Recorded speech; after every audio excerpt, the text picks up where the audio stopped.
সুবহানাল্লাহি আলহামদুলিল্লাহ লা ইলাহা ইল্লাল্লাহ আল্লাহু আকবার লা হাওলা ওয়ালা কুওয়াতা ইল্লা বিল্লাহিল আলিয়্যিল আযীম قال الله تعالى في شأن حبيبه ومحبوبه مخبرا وامرا إن الله ملائكته يصلون على النبي يا أيها الذين آمنوا صلوا عليه وسلموا تسليما اللهم صل على سيدنا مولانا محمد وعلى آل سيدنا مولانا محمد أما بعد আজকে আমরা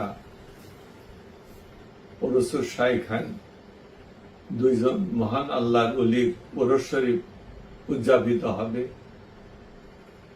আমাদের জামালপুরে প্রতিষ্ঠিত পাক দরবার শরীফ খাজানা রহমত মুজাদ্দেদে বাইতুত তরিকত দরবার শরীফ নামকরণ করা হয়েছে। সেই মহান দরবার শরীফে আমরা ওরসুর শাইখান দুই খাজা বাবার ওরস শরীফের তারিখ ঘোষণা করেছি।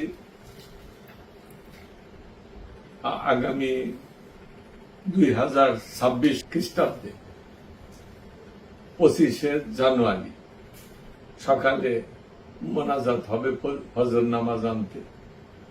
তবে এই অনুষ্ঠান উপলক্ষে বাংলা, আসাম বা পৃথিবীর অন্যান্য জায়গা থেকে অনেক ভক্তপ্রাণ আশিগান, জাকেরান, মুরিদান তারা অংশগ্রহণ করবে। ভারতের আসাম রাজ্য থেকে অনেক মুরিদান, ভক্ত, বিশ্বাসী তারা আসবেন। এইভাবে হাজার হাজার লোকের সমাগমে ইনশাআল্লাহুল আজিজ আগামী 23, 24, 25 এই 3 দিন ব্যাপী ওরসুর শাইখানের অনুষ্ঠান জামালপুরের খাজানে রহমত মুজাদ্দেদে বাইতুত তরিকত দরবার শরীফ দক্ষিণ জামালপুর নারিকেলি অন্তর্গত সাতকুড়া এবং কুটামনি গ্রামে অবস্থিত দরবার শরীফে অনুষ্ঠিত হবে ইনশাআল্লাহুল আজিজ। ওরসুর শাইখান নামকরণ হয়েছে দুইজন মহান আল্লাহর ওলির এই অনুষ্ঠান ওরসুর শাইখান। আমার দয়াল নবীজি শেখ শব্দের অর্থের তাৎপর্য বর্ণনা করেছেন। কাদেরকে শেখ বলা হয়? ধর্মীয় নেতা যারা। আমার নবীজি বলেছেন ধর্মীয় নেতা, গোত্র প্রধান, যে একটা মযহাবের বা একটা তরিকতের যারা প্রচার করেন সেরকম একজন মহান ওলি, যিনি একটি কওমের নেতৃত্ব দেন, একজন মুজাদ্দিদ হিসাবে যিনি আবির্ভূত হন, তাদেরকে এবং আল্লাহর মহান ওলিদেরকে শাইখ বলা হয়। যেমন হুজুর সাল্লাল্লাহু আলাইহি সাল্লাম হাদিস শরীফের ভিতরে ইরশাদ করেন, আর শাইখু ফি কাওমিহি কান নাবিয়্যিন ফিল উম্মতি, অর্থাৎ নবীগণ যেরকম তার কওমের ভিতরে বিবেচিত হন মর্যাদায় এবং সম্মানে, তদ্রূপ ভাবে শাইখগণ তার কওমের ভিতরে মর্যাদা এবং সম্মান হিসাবে বিবেচিত হন। সেই হিসাবে পরবর্তী পর্যায়ে আল্লাহর মহান ওলিদেরকে শাইখ উপাধিতেই সম্ভাষণ করা হতো। সেটাই ইসলামের ভিতরে, ইসলামের সমাজে প্রচলিত হয়ে আছে এই হাদিস মূলে। আমরা দুইজন মহান শাইখ, হযরত খাজা বাবা শাহ এনায়েতপুরী রহমাতুল্লাহ আলাইহ, যিনি আমার মহান দয়াল দাদা যান, তিনি রবিবার দিন হিসাবে আমরা তার ইন্তেকাল বার্ষিকীটা করি, এবং আমার মহান ওয়ালেদ সাহেব আব্বাজান তারও ইন্তেকাল দিন হিসাবে রবিবার, সে হিসাবে একই দিনে আমরা, অর্থাৎ রবিবার, ওই দিনে আমরা এই দুইজন মহান শায়েখ, দুইজন মহান মুজাদ্দেদ, দুইজন আল্লাহর মহান ওলির ওরস শরীফ একই দিনে উদযাপন করে থাকি। সেভাবেই আগামী 23, 24, 25 জানুয়ারি ওরস শরীফ উদযাপিত হবে।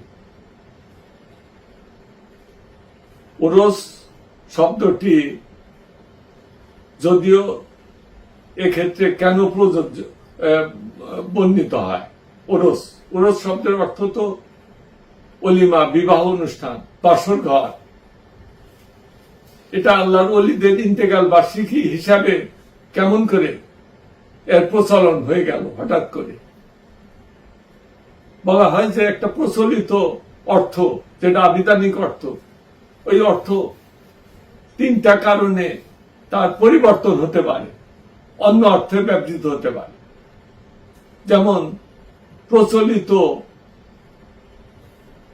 মানুষের মুখে মুখে একটি শব্দের অর্থ পরিবর্তন হয়ে গেছে, সেভাবে সেটার পরিবর্তন হতে পারে।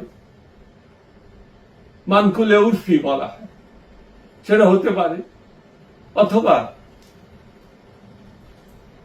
যারা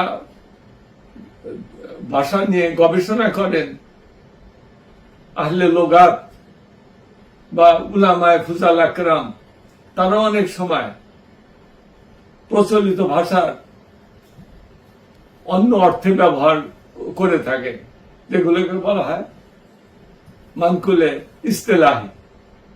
এবং শরীয়তের ভাষায় অনেক সময় প্রচলিত অর্থের পরিবর্তন হয়, হাদিস মূলে পরিবর্তন হয়ে যায়, যাকে বলা হয় মানকুলে শরী। সেভাবেই ইসালে সওয়াব, আল্লাহর ওলিদের ইন্তেকাল বার্ষিকী উপলক্ষে যে অনুষ্ঠানটা করা হয়, তার নামকরণ উরস করা হলো, সেটা সেভাবেই হয়েছে। অর্থাৎ মানকুলে শরী, হাদিস শরীফে আমার দয়াল নবীজি ওই উরস শব্দটাকে আল্লাহর ওলিদের ইন্তেকালের যে অবস্থার সঙ্গে তুলনা করেছেন। আমার দয়াল নবীজি হাদিস শরীফের ভিতরে বলেন, আমরা এটা হাদিসটা পড়তেছি তিরমিজি শরীফের হাদিস, মেশকাত শরীফের প্রথম খণ্ড 97 পৃষ্ঠায় এই হাদিস শরীফটি নকল করা হয়েছে। নবী করিম সাল্লাল্লাহু আলাইহি সাল্লাম একজন সাহাবীর কবর পাশে গিয়ে তাকে উদ্দেশ্য করে বললেন, একজন সাহাবীর কবর পাশে গিয়ে তাকে উদ্দেশ্য করে বললেন, একজন সাহাবী, তিনি তো আল্লাহর একজন মহান ওলি, তার মাজার বা কবর পাশে আমার দয়াল নবীজি গিয়ে বললেন, নুম কাওনামাতিল উরুসিল্লাজি লা ইউকিজুহু ইল্লা আহাব্বু আহলিহি ইলাইহি। অর্থাৎ তুমি এখানে, মানে কবরে, বাসর ঘরের দুলহান নেয় পরম আনন্দে ঘুমাতে থাকো, যার ঘুম তার পরিবারের সর্বাধিক প্রিয়জন ব্যক্তি ব্যতীত আর অন্য কেহই ভাঙাতে পারে না। তিরমিজি শরীফে বর্ণিত এই সহিহ হাদিস। এর দ্বারা ওরস শব্দটি মানকুলে শরী বলে গ্রহণ করা যায়, এবং এর জন্য আল্লাহর ওলিদের যে ফাতিহা শরীফের অনুষ্ঠান অথবা ইসালে সওয়াবের অনুষ্ঠান, আসলে তো ইসালে সওয়াব করা হয়। আমরা যখন কোন কবর জিয়ারত করি অথবা আল্লাহর ওলিদের মাজার শরীফ জিয়ারত করি, তার উদ্দেশ্য কি থাকে? উদ্দেশ্য থাকে সব নজর পেশ করা, কবরের ভিতরে সব পৌঁছানো, এটাই আমাদের উদ্দেশ্য। আমার নবীজি বলেন যে তোমরা যদি আল্লাহর কোন মহান ওলির কবরের পাশে গিয়ে দাঁড়াও, তিনি সালেহীন হন বা শহীদ হন, তার কবরের পাশে গিয়ে যখন তোমরা দাঁড়াবে তখন তাদেরকে তোমরা সালাম দেবে। আমার নবীজি বলেন যে তাদেরকে তোমরা সালাম দেবে। এখন এই সালাম দিলে কি হবে? হাদিস শরীফের ভিতরে উল্লেখ আছে। ইমাম বাইহাকি রহমাতুল্লাহ আলাইহ, ইমাম হাকিম রহমাতুল্লাহ আলাইহ এই হাদিস শরীফটাকে সহিহ বলে উল্লেখ করেছেন, এবং সেখানে আমরা মূল হাদিসের বিষয়ে এভাবে